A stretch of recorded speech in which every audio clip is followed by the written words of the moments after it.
Mbote na bino baimboka ya République démocratique du Congo, population mobimba ya ngumba ya Kinshasa na ba province nyonso tu ya République démocratique du Congo baimboka totombeli bino encore une fois boye imalamu et puis na émission na bino bolinga kamingi Parlement populaire.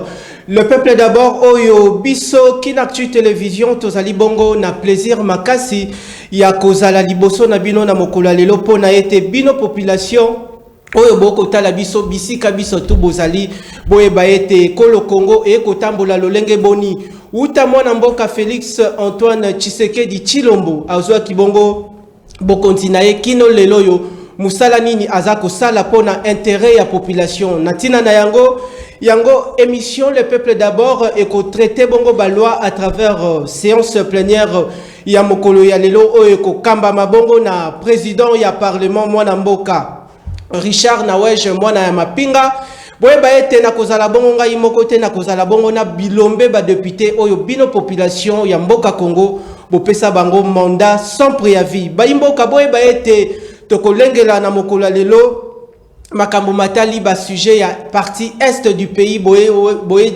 utaki bongo kolanda ete tata mokonzi ekolo Félix Antoine Tshisekedi Tshilombo lelo déjà état de siège ezako entrer déjà en vigueur toko simba lisusu makambo matali gouvernement ya Arche de Noé et paiwapi population azako zela ete Mwana mboka Sama Lukonde a présenté liboso ya population ba résultat ya malamu.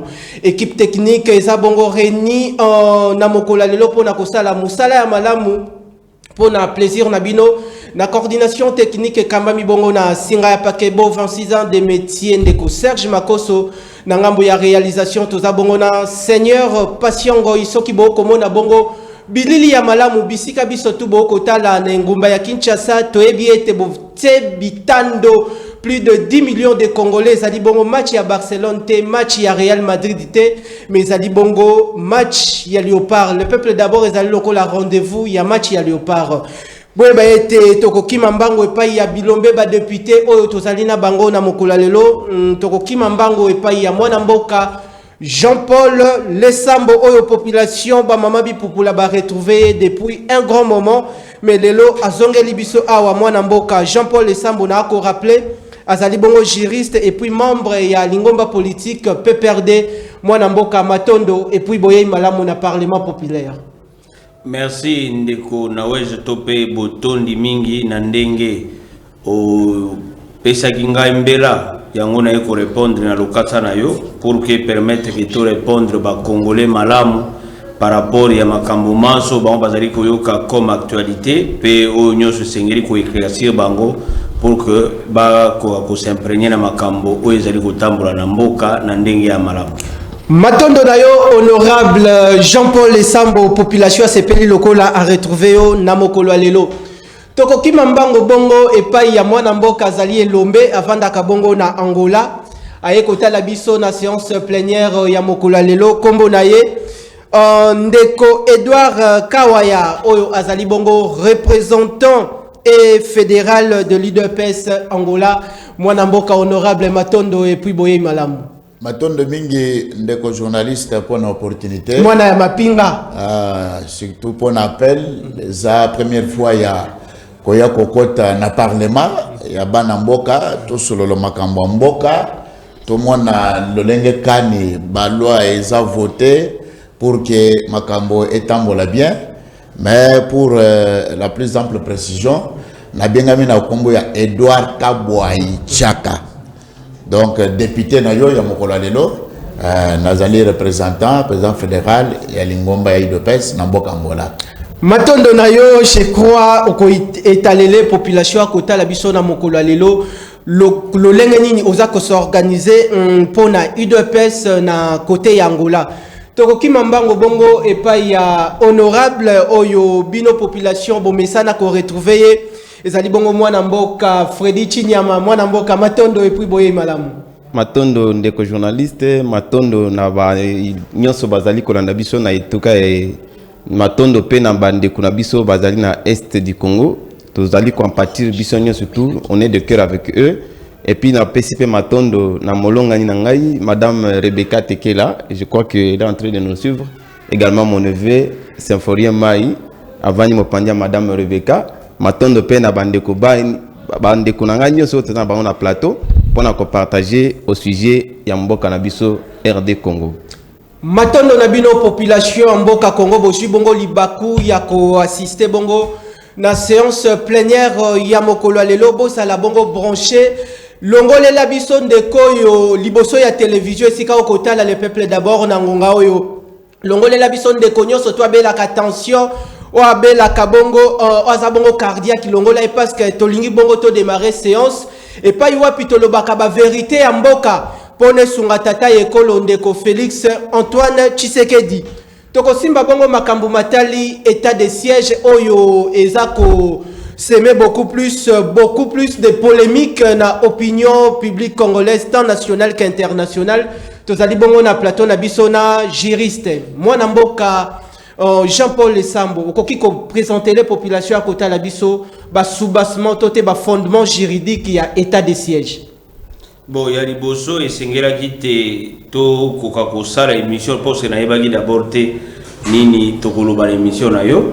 Alors parce que makambo etali mibeko okoye koloba ona makanisi na ona moto te il faut na belema juridique ko permettre otangi population ayebi mais loko ngana yebi na kotanga makambo to tanga na kirasi to yebi ke état de siège ezali na tango mokonzi mboka mona ka que mboka ekomi na kati na danger et danger wana ezosenga ke bai politique lisusu bakoka kokonza te mais ezali ke ba oyo basengeli lokwa mapinga bakoka kokonza mboka na mwa mikolo mokonzi koloba soit ekoza na ba sanza moketo na ba sanza ebele pour mettre de l'ordre na terrain bisika oyo bakoko so ezali yango moni pe lelo mokonzi mboka na biso Antoine Félix Tshisekedi azwi mikano wana ezali mbala liboso te bakwa kozwa ngo na mboka na biso na période ya Maréchal Mobutu pe azwaka décision na makambo etali état de siège pona nini ezaki na période wana pe ezaki pe kaka na nungu eswaki esika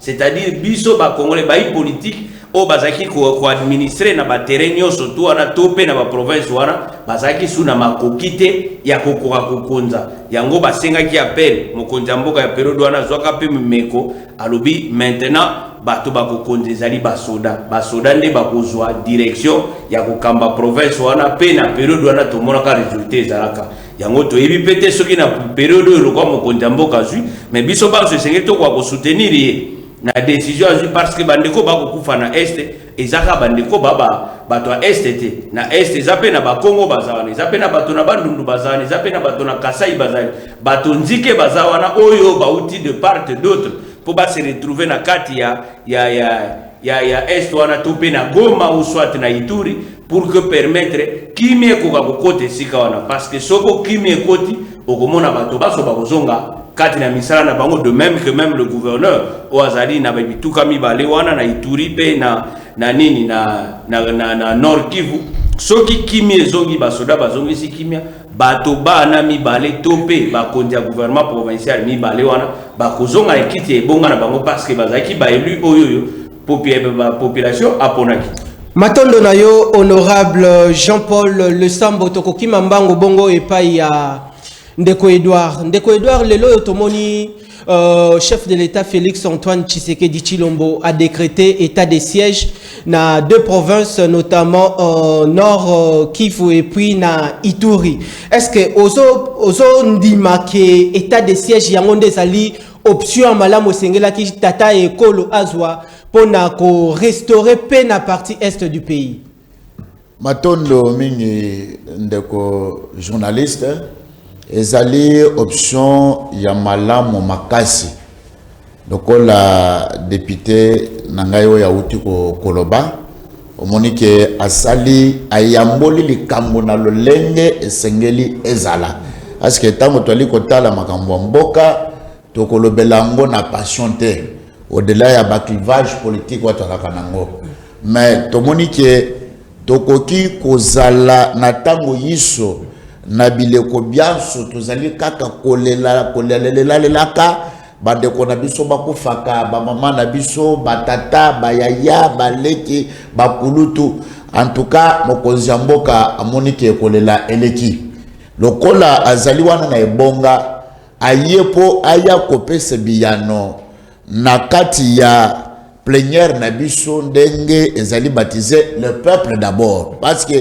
okozala mokonzi te sokozala bato te po ozala mokonzi sengeli ozala na bato sikolo kolo yo zali na bato constitution na mboka na biso to mobeko likunzi epesi ye makasi maso ya lolenge yake asala na mayemateli ye kotia kimia kotala makambo intégrité territoriale na biso na makambo bongo alors nde na sepelaki mingi lokola honorable en tant que mwana mboka alobi eza likambo ya mokonzi moko te eza likambo ya biso nyonso bana mboka peuple d'abord totelema na sima ya mokonzi to soutenir mampinga na biso baye bazali kobunda na banguna baye babanda koboma bandeko na biso en tout cas ya mbaloyo kimia ekota eyingela po tobika na kimia Matondo na yo honorable na koya bongo epai ya ndeko alela ndeko Félix Antoine Tshisekedi Tshilombo ndire alota kaye na ndoto mwana mboka Freddy Chinyama ndeko Freddy Chinyama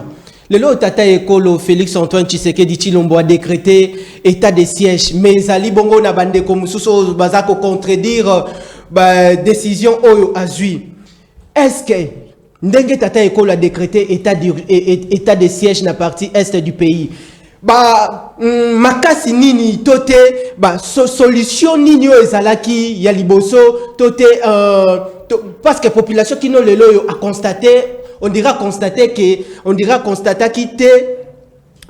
implication totale il y a chef de l'État na partie est du pays parce que option il y a état de siège et zali bongo dispositif extrême oyo omisé o utiliser ba moyen surtout oyo monique ozui bongo solution à malongate okoki ko recourir bongo na état de siège ba yimboka ba ko critiquer est-ce que zalaki likanisi ya malamu ko kende na état de siège au moment où tomoni tata ekolo alakaki ba congolais te ako kende bongo ako instaurer bongo état-major ya FRDC na partie est du pays kino lelo yo maloba na ezali promesse asalaki asaleli yango te.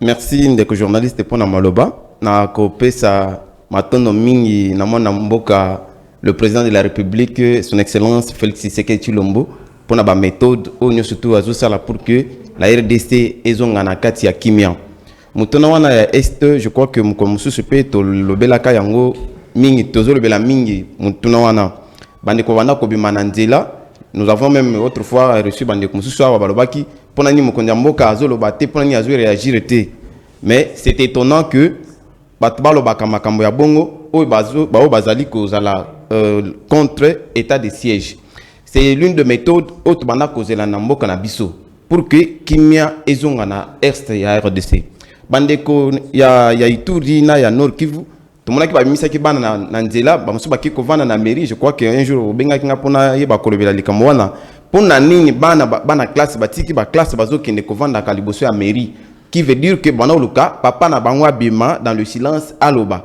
papa abimi alobi bana bayoki mais vous allez comprendre aussi que bato motema mabe banguna bazoko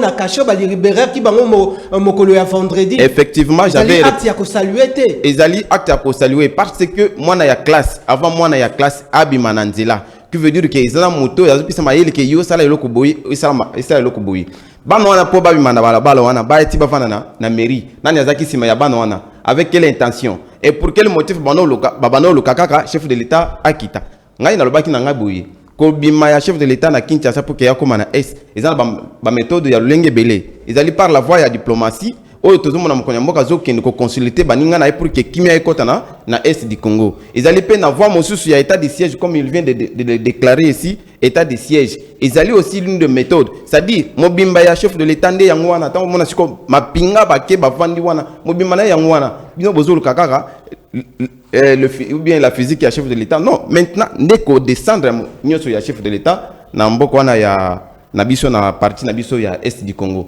Pona kopesa réponse na mutuna ya bandeko bana kosenga ko vanda kaliboso ya mairie. Matondo na yo honorable Bayimboka, je crois que beaucoup landa biso bozali ebele na moni déjà à travers numéro ya téléphone ezali bongo affiché bobandi déjà ko bobenga te bino batu bozaka na occasion ko landa bongo le peuple d'abord bobenga te tozali en direct tindela biso motuna na yo na mwangonga ya suka tokotuna yango epai ya ba honorable député tokokende bongo epai ya honorable Jean-Paul Lesambo ndeko Jean-Paul Lesambo tomoni na ngambu ya Lamuka présidium ya Lamuka mwana mboka Adolphe Muzito na ndeko Martin Fayulu bango baza ko qualifier décision ya chef de l'état ya option ya état de siège lokola acte moko ya amateurisme kotala maloba na bango et puis makanisi na bango vis-à-vis ya décision ya chef de l'état. Est-ce que bazali na nzela libungi ko dénoncer makambo ya mabe o ba ko mona bongo na mboka?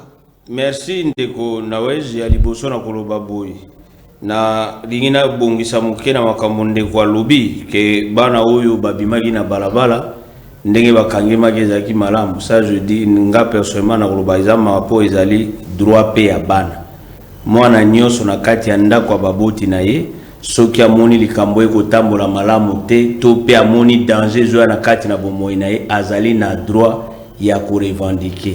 Soko talibana wana batikali ko boma moto te, bana wana batikali ko panza biloko te, mais bana wana baleli po tata na bango sala nini akoka kuya. Yo moko lobi lelo réponse ebimi. Mais soki réponse ebimi, c'est que ces enfants là sont satisfaits par rapport à la réponse. Mais soki komi ke bozo mwana lati uniforme bo kangaye. Mais mwana wana revendiquer droit moko ezali normal po ayoka ki papa sala ki mbela alobaki ke ngana kuya kufanda na bino. Na kuya kotia état major awa na Goma.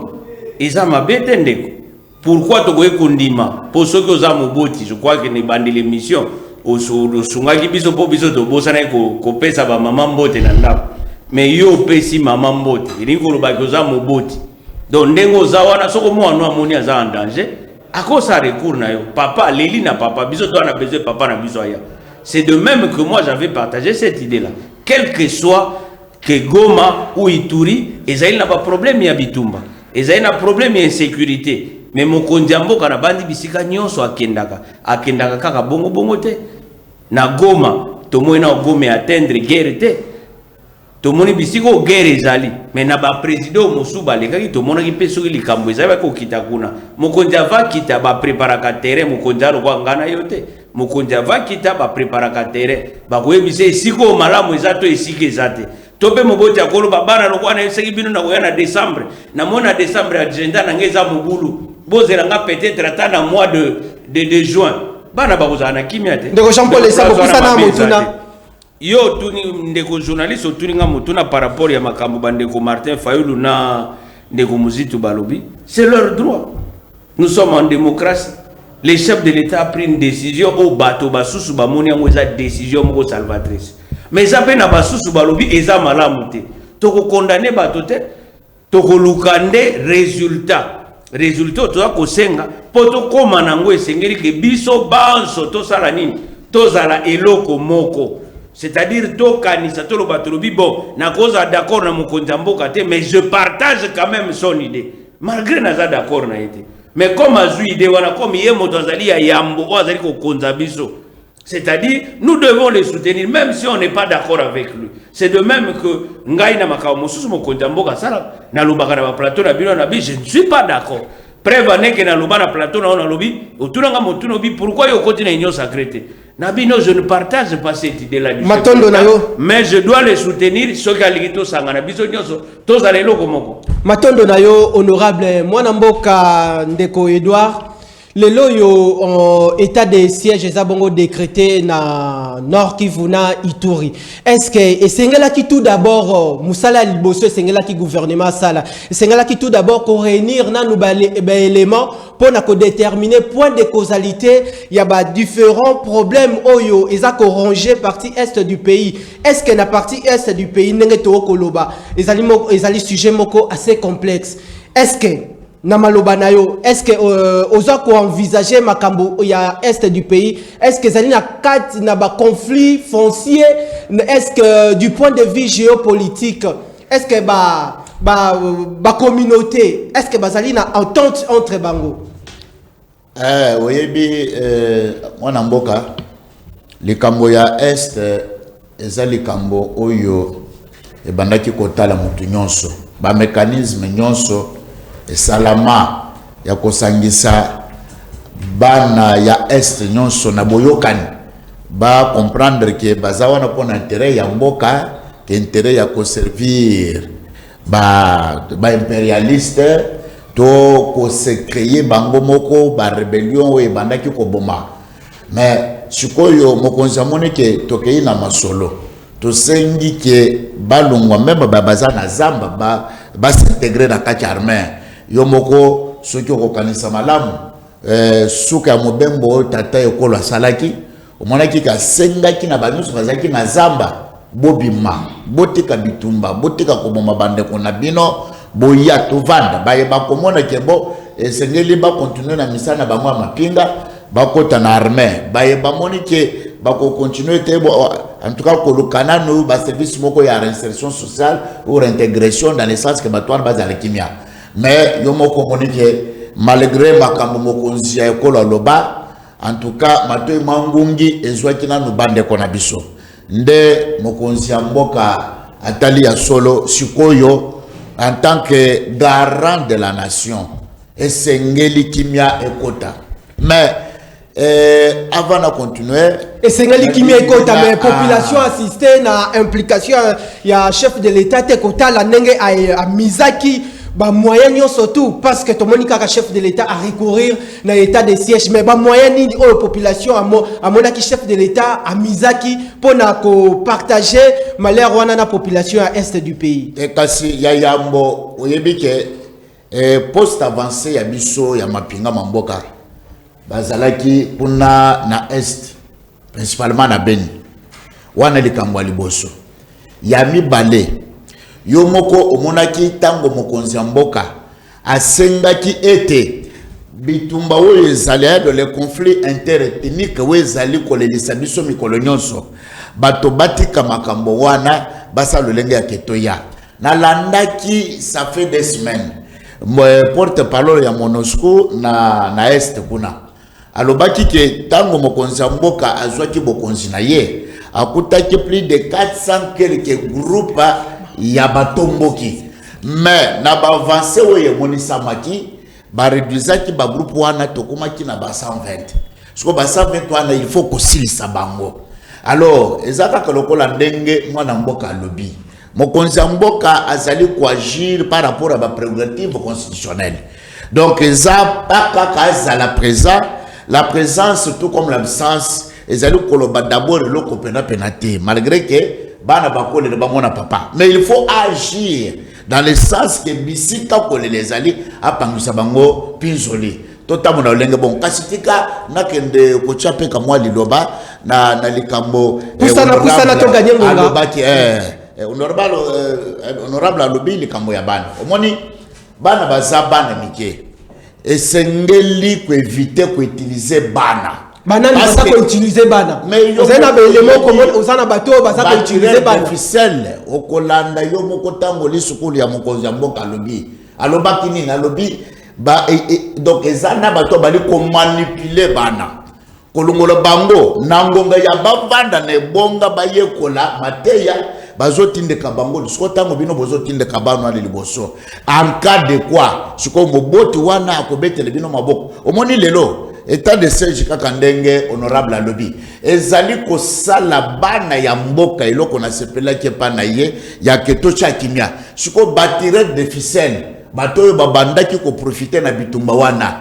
baboma baye babozu na biso baye bankita ya mboka ba komisa bozozoué alors ndo moniki merci bazoko kolomaka bwasolo te. Merci honorable mwana mboka Freddy Chinyama lelo yo état de siège est côté déjà en vigueur parce que probable remise et reprise entre gouverneur militaire na autorité civile je crois ils salemi lelo mais to population azakota la biso asana besoin ayeba amonaka toujours présence il y a ba groupe rebelle na partie est du pays mais population kino lelo bino batu boko lekana na ba télévision pour na ko éclairer population akota la biso ba mama bipupula ba problème ni partie est du pays oyo ezali na yango population azana besoin de ayeba makambo wana.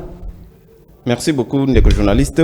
Na kozonga moke avant na pesa biyano awa pour na kozongela pour na nina ndimaki bakanga bana classe nazali parents et puis tant nazolo ba na ndimaki eloko wana pour na nini ce que moni mwana za na mbeba il faut ko yeba kozongisa mwana na nzela réclamation ya mwana ezali na lolenge belé ya ko réclamer admettons que okoza la ovangi ozana bapa ya moni mwana zoya aina nenga papa yo monteki na za na nzala non il faut redresser mwana yeba lolenge ni na ko réclamer bien que akoza na nzala ils a droit ya mwana mais lolenge ya ko singela nde ezalaki mabe pourquoi na zolo bango eza mabe so landaki point de presse dernièrement ya Monisco asali bilan na ya zolo bakino bana ya Congo baza beaucoup plus exploité na ba politique or biso tokomi ko bebisa génération future ole totika bana batanga classe tozokota bana wana bakenda okota na makambo politique et ceux qui ba rebelle ba bimi ba yeba kuti bana wana ba vendre liboso mairie wana qui va défendre ses enfants des places biso tout le monde danger que non on ne peut pas utiliser les enfants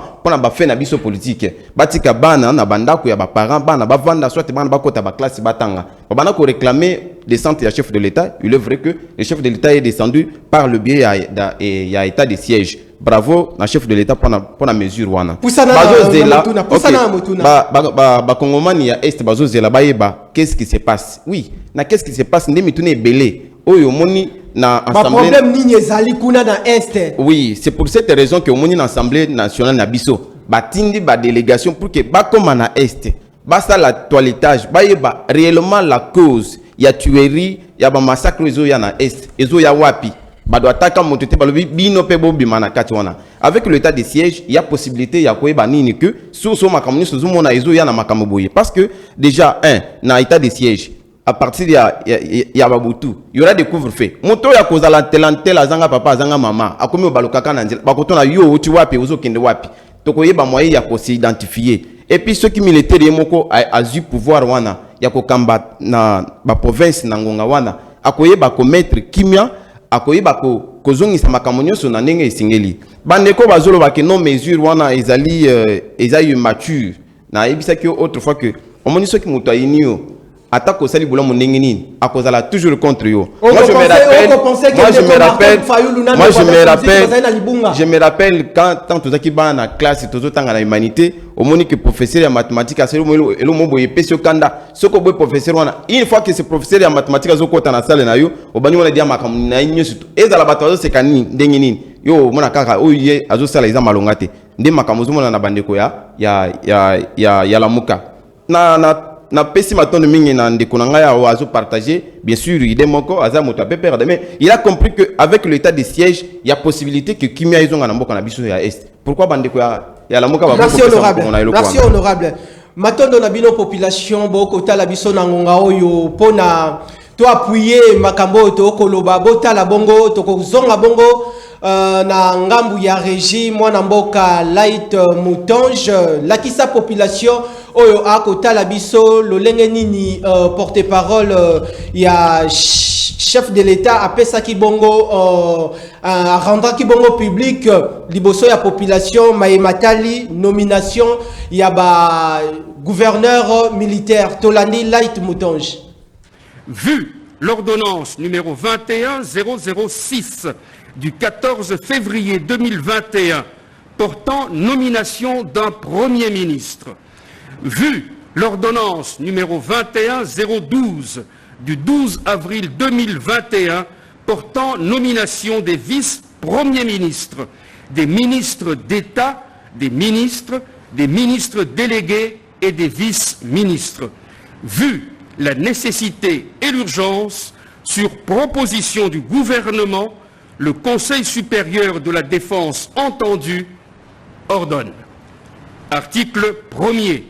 Sont nommés membres du gouvernement provincial militaire de la province du Nord Kivu aux fonctions en regard de leur nom, post-nom et prénom, les personnes ci-après. 1. Lieutenant général Luboyan Kachama Johnny, matricule 15 59 75 29 13 41, gouverneur militaire de province. 2. Commissaire divisionnaire Alongaboni Bongadisso Benjamin, matricule 11 96 21 07 29 271, vice-gouverneur policier. Article 2. Sont nommés membres du gouvernement provincial militaire de la province de l'Ituri aux fonctions en regard de leur nom, post-nom et prénom, les personnes ci-après. 1. Lieutenant général Ndima Kongouba Constant, matricule 16 28 67 15 95 79, gouverneur militaire de province. 2. Commissaire divisionnaire Ekoukalipopo Romuald, matricule 11 95 90 03 17 147, vice-gouverneur policier. Article 3. Sont abrogées toutes les dispositions antérieures contraires à la présente ordonnance. Article 4. Le vice-premier ministre.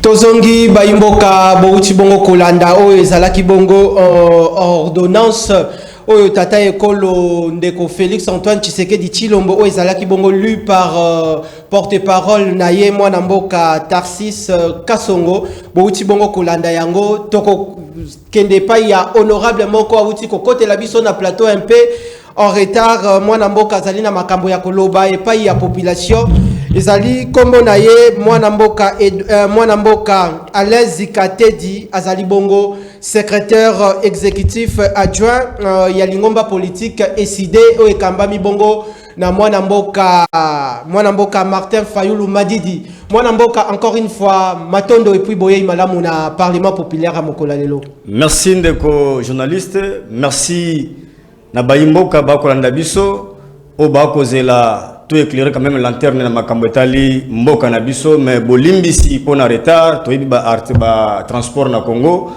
et en tout cas na sengna bande balimbisa na mo retard na ngama mokembe na population ya partie est du pays azabongo ko souffrir na ba série ya ba guerre population azako lembate ko kufa yango tata ekolo Félix Antoine Tshisekedi Tshilombo a recourir kaka na option ya applicabilité ya état de siège mais nangambu nabino lamuka na présidium nabino bo qualifier yango lokola amateurisme. Pourquoi bino lamuka boza toujours ko boza na lolenge mususu ya ko mona makambo ndenge tata ekolo Félix Antoine Tshisekedi Tshilombo a ko kamba Congo. Merci monsieur le journaliste. Oyebi eloko ko pesa pasi na Baimboka. Ba ko mona ete ndeko Tshilombo azo continuer na sensationnel na ko kamba mboka. Ezaka boyete ndeko ngai mboka bakambaka yango na kozwaka makambo na légèreté te mboka bakambaka yango ozwi ba question éminemment politique ya mboka ya diplomatie nyonso ofandisi yango pona kotia makambo na mesa oyebi lelo bakomi kobenga ndeko Tshilombo l'homme de 3 et l'homme de 3 et nani akobenga ye mais kongo ndeko benga ndeko Tshilombo ndeko on les ali selon invention na bino la muka yoka ba 3 et ba pesi ndeko Tshilombo aye na 2019 alobi état de droit oyo tilelo substance nango et moi na kati aye na 2020 aye biso état d'urgence oyebi bakenda ko potana na ndeko na biso oyo ezali bongo l'ancien président ya Sénat pour le makambo etali juridisme na kokota makambo na te aye kokoma na 2020 aye na état d'urgence makambo no so akosala na état d'urgence na état de siège ezali makambo noso ako continuer ko violer kana constitution parce que eleki asoko mokete na makambo etali bongo loi oyebi ti lelo banda tokenda ko promulguer constitution o tokenda ko voter pe ko promulguer yango na 2006 ti lelo mobeko moko te ekenda ko instituer makambo etali et état d'urgence et état de siège aye aleki conformément à l'article 144 na 145 okomona ke ndeko Chilombo akei libanda mais libanda yango akei tola na makambo te makambo na bango oyebi koyiba bokonzi mabe nango zaka yango yo lorsqu'on n'est pas préparé voici l'amateurisme dont nous créons tola makambo to loba ndeko ngai na est ozokomona eza na ba question ya makasi selito mituna lelo oyo bande ko ba ko beta makamba bana na ko ba kokota yango yo nanga to mituna lelo ba organisme international belé et yebisa biso et identifier ba groupes armés oyo kendaka ko sani ni ko semer désolation peut-être na kati ya est lelo ba to bande ko na biso ba ko ba pouvoir na kiboyi bazu yango qu'est-ce qu'ils en ont fait? Deuxième chose ba matisela biso makambo etali ba conflit ethno-tribal ou bakambalendo baema et autres ndonga babilo ko so identifié nini bango basala parce qu'il y a eu l'instrumentalisation même de la communauté internationale matondo de l'autre côté na ki ça passe à matériel matondo to ko gagner morato ko gagner makambo yo komona ekosimba boyete matondo honorable bazwa makambo Congo avec beaucoup de légèreté. Merci honorable, merci ndeko Jean-Paul Esambo soit bongo micro pour ça micro kuna toko kende bongo pa ya honorable Jean-Paul Esambo ndeko Jean-Paul Esambo tomoni ndeko Félix Antoine Tshisekedi Tshilombo azui bongo option extrême ya applicabilité toute application ya état de siège mais to simba nanu bongo makambo mazalaki initiative aussi ya président ya assemblée nationale mwana mboka Christophe Mboso o alobaki ete azako initier groupe parlementaire ba kende ko mener bongo mission na partie est du pays pour na ko détecter ba groupe armés oyo ezovanda kuna ko boma bana mboka mais kotala de l'autre côté chef de l'état azui bongo option extrême wana sikoyo équipe parlementaire wana ya Christophe Mboso et bongi ba kende ko sala musala tote ba vanda na bango bongo parce que chef de l'état déjà a s'est décidé. Bon, il y a des choses il faut tout y lorsque le chef de l'État a une décision, soit une décision, soit ils allaient conformément à Mibeko, moto ya kuki ko pekisa ya zwango azate. Tope moto ko pekisa mission na yeto décision na yeko ko pusana azalakate parce que c'est une décision où est respecté Mibeko. Nengo lobiwa no lobili kamoko ngamo na yiko mituna na mikolo lekaki. Le président de l'Assemblée nationale Mboso a eu décision à lobby kuto à lobaki à lobby ba député Moussou Baza en mèche na ba ndekonabiso ba kosala bitumba. Bon, lorsqu'un président d'un parlement d'une grande institution comme l'Assemblée nationale a lobby makambo mana na mboka na biso na ngonga wana procureur général de la République azalaki wapi na ngonga wana ye moto ya yebi makambo wana Mboso asalaki nini à part kolobaki na lingina initier commission moko esala enquête ndeko na weze na kwebiso eloko moko makambo ya este na ukaka batu ba koluba mingi otofandi ana tomona este wana te mingi bakenda este te mingi ba viva bitumba te mais je crois que ça la vidéo moko za koleka na itando eke na nzela internet o mokonza mboka ye moko muto alobi ezanga te soki nazaki peut-être émission na ngana préparer les mana tout tient on a régi pour peuple congolais à mon mokonza mboka za kolobaki be impérialiste nde muto bali kambu likolo na makambo wana ngambo to na lobité eza na vidéo eza ko circuler bino boza ba pandisa ko vérifier alors lorsque lelo to kolobaki mokonza mboka lobi clairement que na mboka na biso bato ba ko sala makambo eza ba impérialiste mais quelques années passées to lobaki ngo eza Kabila mais lelo to lobi eza ba impérialiste mais maintenant ce que eza ba impérialiste qu'est-ce qu'il faut faire? Est-ce réellement ce que tu sali état de siège? Malgré moi, je crois que ce qui va congolais va sangani. Tu crois que si c'est l'eau quoi? Mais tu crois si ça mondenge kani parce que tu crois que le beau quoi mondele est en akat. Les lois va pouvoir mingi tu crois en Afrique. Ce que ça pour résister pour mondela non?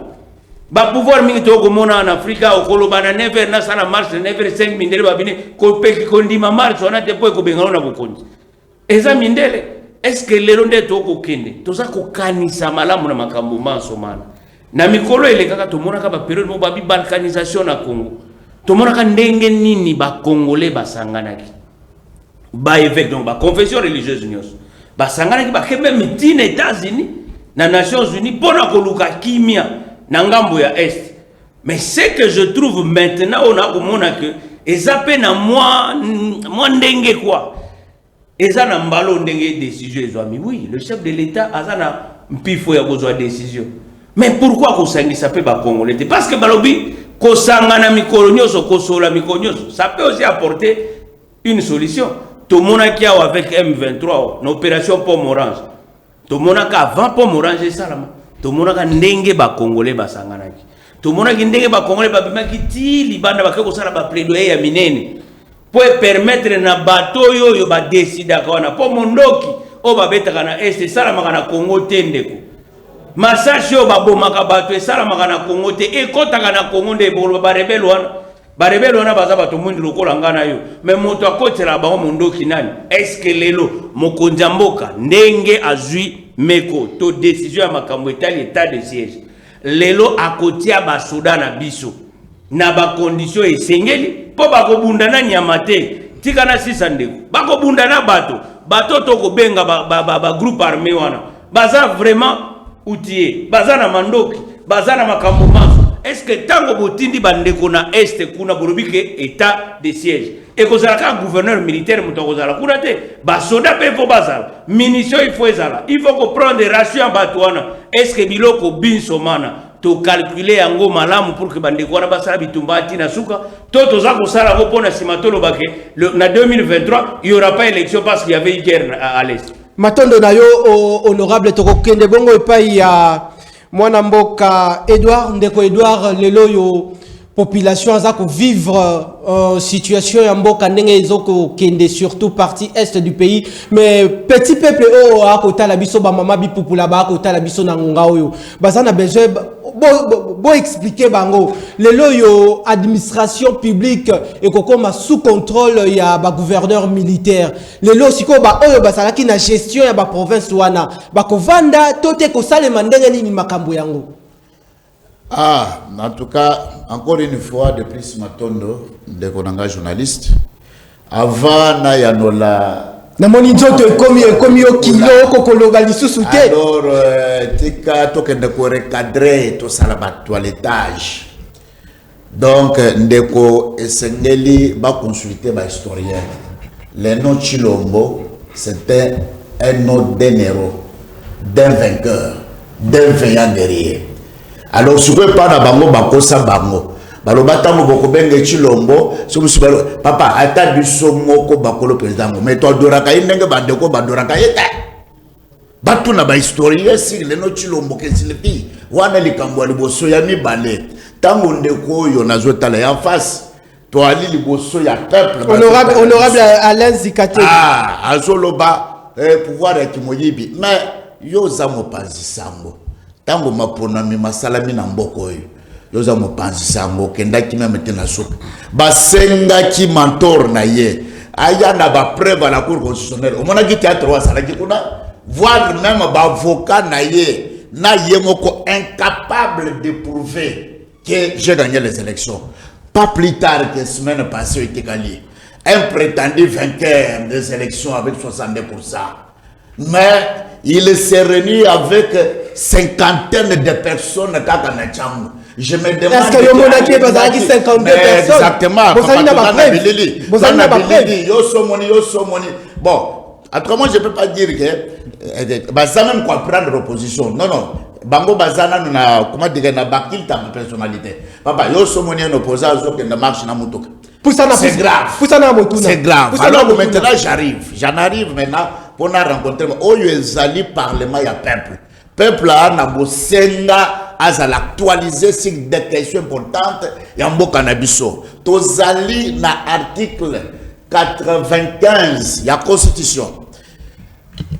Et le biboye, ba constituant congolais, tango ba sangana ba lobby, tango mboka ezali bite na quelques menaces ya intégrité territoriale na biso mokonzi ya mboka tata mokonzi ya mboka ali kozwa ndingisa ya kodéclarer état de siège après concertation na ministre wa yango na ba président ya ba chambre mibale. Maintenant, aux hommes qui ont une difficulté de ne pas comprendre les tests constitutionnels, ne pas comprendre l'état juridique au Congo. Merci pour la toilette. Je pense à la motuna. Donc, on a la gestion de l'autorité militaire. Omoni tango ali ko déclarer ba makamwango, c'est-à-dire qu'il y a des cette lumière na kati ya population na bisoté. Donc parmi bato oyo bazali ko linga ete bana ya mboka ya est bakufaka balelaka baza bato na bango na muka. Pusana motuna. Pusana motuna. Alors twali ko loba boye na ba mama bi popula. Omoni bitumba ya est IDPS nenge twali boye.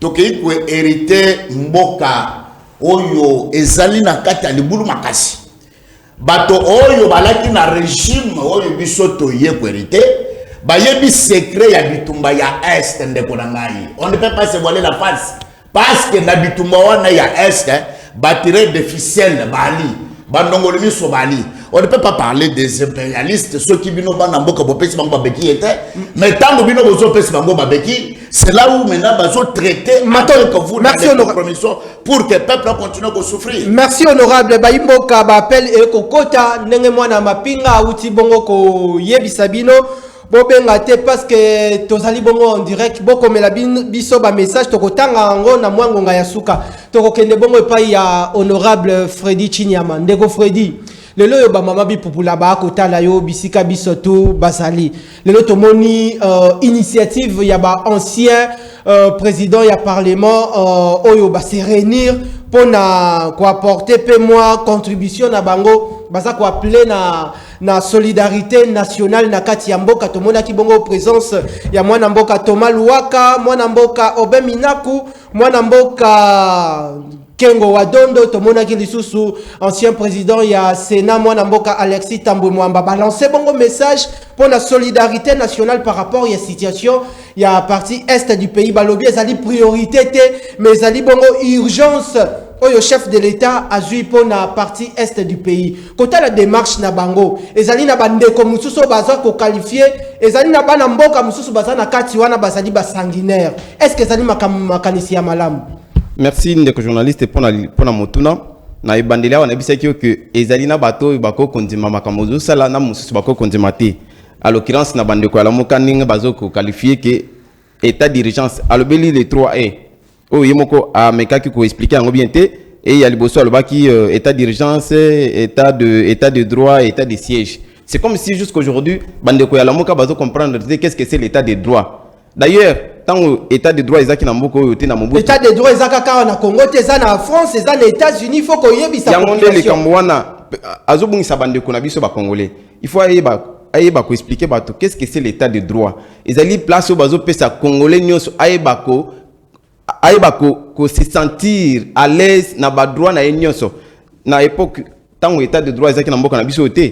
C'était difficile de quoi aya ndinga yebo librement à côté na kati ya télévision na chaîne à mais à l'époque ya Mobutu avait combien de télévisions et bana ko mettre pour que muta a exprimer ni liberté na ye et ezala quitté mais avec l'état de droit ba pesi mutunyo surtout liberté na ye qui dit liberté n'est pas égal à libertinage au mutako ko lo ba n'importe quoi na média le ministre de médias a otu osangisa ba bande ko na biso ba journaliste alobeli pona ni bazokanga ba journaliste parce qu'il y a eu de bêtes noires au bazokota na kati ya ba journaliste pona koyeba ko yana ba message ezali o ezali ya soloté c'est ça de quoi ko comprendre honorable nazo posana ndeko na ngai état d'urgence. Est-ce que l'état d'urgence est seulement qui na Congo? Je dirais non. État d'urgence est seulement dans le monde de Mobimba. Qu'est-ce qui a fait que l'état d'urgence est seulement na kati ya RDC? C'est par rapport il y a attaque wana yé par rapport il y a pandémie c'est seulement dans le monde. Balobi que quand est-ce qu'on peut décréter l'état d'urgence? Ceux qui mboka et autres la bien té. Soit tozali na bitumba. Peut-être qu'il y a na part na nzela ya manduki. soit na nzela ya ba maladi ninge ya kiwana on On a décrété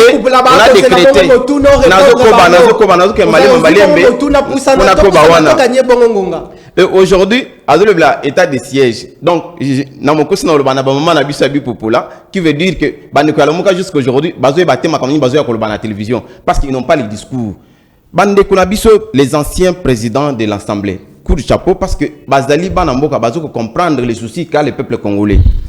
Le peuple congolais a les soucis que kimia ekota na est ya Congo. Ce que tali na bato tangi bato pepere de bazali olobeli ndeko minako azali mutu akashite azali mutu ya UDPS mais il vient pour soutenir parce que ici ce n'est pas le problème du parti politique ou bien de regroupement politique mais ça c'est le problème de la République où que tous les Congolais il faut absolument na koma yaye. Quand ils ont compris que le chef de l'État a eu mesure, il y a état de siège. Babeti maboko. Parce que à l'obéli violation. Mais batonyo so tangiawa, ce sont des doyens na droit. Ce qui est à que nos chefs de l'État a violé nini constitution na ba mesure ya zui. Balinga ba na opposition. Mais ils ne sont pas sortis dans l'opposition. Babimi pour na soutenir initiative wana. Également je fais l'appel au peuple congolais pour na ba soutenir armée na biso. Major, j'oublie le nom, tant on va saluer point de presse avec le ministre Yamedia, à Sengiboye. Mais Richard Kasson. Merci beaucoup. Tant que FRDC a gagné Bitumba, les Congolais te le à ma côté. Mais tant que tout le monde a gagné, moi, je sais qu'il y a tout brandi ça quand média na biso. C'est ce que nous pouvons éviter. Des comportements ya bandiko la muka otoko boya kuzala ka komisabana mike. Ba kozongi samboko na biso na rai. Maintenant, honorable Light Mouton, je pense que tous allez bon courir derrière les temps. Na moi 1 minute 30 secondes, Tolanda Bongo, Oezalaki Bongo, déclaration, il y a Mwanamboka, Obeminaku, au moment où Bakutanaki, ensemble, la collectif Nabango, il y a ancien président, il y a parlement, Tolanda pour la population, ça a besoin de Nous sommes assignés comme devoir de pouvoir réfléchir de manière froide, transparente, en dépassant les sensibilités politiques des uns et des autres. Parce que chacun de nous peut avoir sa sensibilité politique. Voilà pourquoi, compte tenu de la situation récurrente d'insécurité à l'est de la République démocratique du Congo, in tempore non suspecto, nous avons réfléchi et signé notre déclaration. Et je vous ai dit, c'est du 28 au 30 avril. Puisque nous sommes respectueux des règles républicaines et donc de toutes les institutions, nous ne pouvons que souhaiter vivement que l'option levée par le président de la République, par le gouvernement de la République, puisse réussir, puisse aider. Matondo Bayimboka Bouti Bongo Kolanda Ezalaki Bongo mwana déclaration ya mwana mboka Obeminaku ndeko Alain Zikatedi na komona ndenge lolenge ndeko Edouard Abandaki koloba moteme ko beta to gagner ngo gato chere bongo tant na biso parce que to respecter public oyo a kota la biso. Kota la démarche ya ba ancien président ya parlement na ndenge baza ko apporter aussi ba contribution na bango toté soutien na bango na démarche ya chef de l'état bino na ngambo ya lamuka bo qualifier yango ezali malamu to ezali mabe. Merci mwana mapinga eza pasi oyebi nalingaka ko bandela phrase moko motuya ya le bâtonnier Firmin Yangambi aloba la vérité n'a point de tombe tala tokoki ko simba nyos mais o ezali moboko ya vérité basimba kangote ato kosi ekobima nalingi na kende na ba bioka yoko na yoki awate parce que yoki bande konanga mibale ba ko beta monoko et toko keneta mususu na ba lexis et ko pesa biso ba lexique pardon ko pesa biso ba définition mususu ko za makamada état déjà sur état de droit on est en tinate Martin Fayulu quelques personnes les en tinate parce que aujourd'hui Jeune Afrique l'a démontré Et plusieurs firmes internationales l'ont démontré que l'homme le plus populaire aujourd'hui au Congo, c'est Martin Fayulu. Là, ça ne fait même pas débat. Voilà, c'est l'homme qui m'a dit jeune Afrique. Est-ce que la population est là qui condamne la mécanicien jeune Afrique? Tout, et ça dit que la liberté, il y a sondage et salamaka. Sondage et salamaka. Ngaïté, biso mototoluki loko wanati. Lelo, bato batalisi yango, que au Congo, actuellement, après Etienne Tshisekedi wa Mulumba, comme modèle. Moto Azali, l'homme le plus populaire, c'est Martin Fayulu. Maintenant, la population qui pousse à deuxième chose. Nous sommes kawana et alimenté kabako pakona lokata lokuta. Bande konanga nyoso landi wana ba koloba. Ezali kaka po ba sepelisa ndeko Chilombo. Mais lelo na yo ko ebisa yo problème ya est. Je crois qu'il vous a soulevé un point très important. Oh, attention à Yamote. Ndeko Chilombo ne maîtrise pas la réalité de l'Est. C'est ça le bref problème. Ils ont maîtrisé la réalité à Est. Ils ont maîtrisé Yango. Ils ont maîtrisé Omoni likambo ya Est. Nyonso komona wana, nous ne pouvons pas être les prophètes des malheurs. D'ailleurs, oyebi yango que le président Martin Fayulu aloba yango na kati ya campagne na ye que une fois être élu quand on a déplacé et qu'il est. Parce que préoccupation de choses qui na 100 jours aventure on est ici là. Mais c'est en 2023. Bon passé en 2023. Bon passé en 2023. Pouvoir bayiba yango zo mona conséquence toko kena yango toko na conséquence na makambo te. Ndeko Kabila tanga yiba pouvoir ndeko Chilombo papa Etienne to mona conséquence. Yango pe kola tabango tilo la yombo. Meta likambo za 30 secondes na 30 secondes. Et ça et likambo tango lingo bundisa moto. Linga oyeba moto yo ko bundisa azandenge nini. Ako utiliser mandoko nini pona ko bundisa yo. Alina banani na sima na ye. Azwaka misolo wapi. Tango réunir ba question ya bongo tie pembeni. Oyebi nzani ni biloko na ye kotaka nde yo ko yeba ndeni ko temple ko bundisa ye. Na to selo komoko. Ba nommé ba généraux na ba tête ya ba les deux provinces. Mais to tuni motuna moko makasi. Pona nini na makambo wana Sud Kivu ezali mis de côté. Tokei su mosika.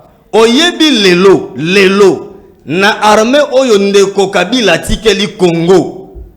Ezali armée otoko benga armée moko hybride. Na kati kuno ko tukuta bakushi ya ndenge na ndenge na ba Rwandais bazali. Okuti ba Ougandais bazali. Merci honorable. Merci honorable. Toko gagner mon rat. Yoka toto mutu ki toto kutuna ndeko ngai. Batie batomi balé na tête ba blé province.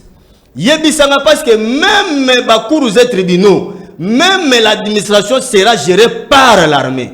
Yebisanga bato wana balingaka mingi te ba déplacer bango bazali ba paya biso kata erama biso. Le lengeni bato wana bakokamba Congo oyo bako koyeba ke esire ba tirer des ficelles pour permettre bango. Merci honorable. Yango tozabino de makambo wana ko simba bongo te. Mwana mboka Jean-Paul Le Sambo to kutamboli déjà na suka ya ngonga.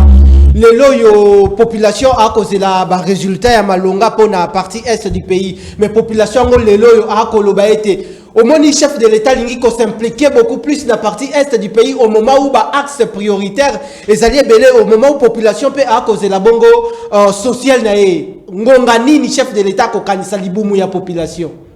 Bon ya liboso na bandi ndeko na weje na nyoso to koloba wa ifoto yebelo moko bitumba eza na Congo. Lokwa bitumbeza na Congo esengeli ya liboso toyeba munguna kopere ndenge nini ndeni tokosala poto kwa kolonga munguna poti to kwa kobande kona biso bazana ngambo wana bazwa kimia mais pona ko kota muke na question na ina répondre muke na ndeko nanga ya représentant ya UDPS na Angola pona koyebisa ifo abimisa na moto na yeke Félix Tshisekedi à la président na bino. Non, ça c'est faux. Ce n'est pas votre président, c'est notre président à tous. Il faut bimiser l'okwana na mutu. Notre président Yabiso, ça veut dire quoi? Le président Tshisekedi est le président de tous les Congolais, pas le président de l'UDPS. Le président de l'UDPS s'appelle Jean-Marc Kabound. Le président Tshisekedi, c'est notre président à nous tous. Donc, il y a na mitu na bino yangoana. parce que tu risques maintenant de l'obake, tu comme la République il y a IDPS. C'est-à-dire ceux qui sont le président Nazarani a bisoté. C'est ça le problème. Bon, ce n'est pas bon pour un bon pays comme un grand pays comme le Congo. Et deuxième chose, tu as un problème, il y a mon aîné. Nous ne pouvons pas continuer à dire que les comme avec une baguette magique, c'est faux et archi faux. Le président de la République doit d'abord savoir ayebake ndeko lobolobi na yoki oh non ezab impérialiste c'était abiso mon non il faut to fungola miso poto eba guerre ya este ebandi lelote ebandi période ya Mobutu ti kokoma il y a beaucoup de choses honorable to va s'il vous plaît ndeko honorable to komi ba mama bi populaire fo ba yoka to komi na suka to kozomi sa lisusu équipe lokolo ya mardi matondo na 30 secondes na 30 secondes na koloba na bandeko na ngaboyi. Il faut toyeba eloko moko na Congo. Lorsque le Congo est malade, tokoki ko sala tena zo affaire wane komi anga moko. Non. Le président de la République Colombia, il fallait na 4 articles 95 yo moko lobi. Il fallait à consulter. Merci, télévision, et deuxième chose, associer c'est une violation. Merci honorable. Merci honorable. C'est une violation. Merci honorable. On ne peut pas être tous des acclameurs. Matondo honorable. Baimboka ya Kinactu télévision. Tokosolo la na mwango ngamuke après émission. Na ba honorable oyo bazala ki ba disponibiliser ta na bango to récupérer bango lisusu mokolo ya mardi pona matière na noesilité. Grand merci à l'équipe technique ezala ki bongo na mokolo lelo pona ko assurer bonne réalisation. Il y a le peuple d'abord, il y a mokolo lelo. Grand merci aussi na partenaire d'excellence mwana mboka André Maboucha Lumanisha tokutani mokolo ya mardi na jeudi ya semaine prochaine pour un nouveau numéro il y a émission le peuple d'abord mais bon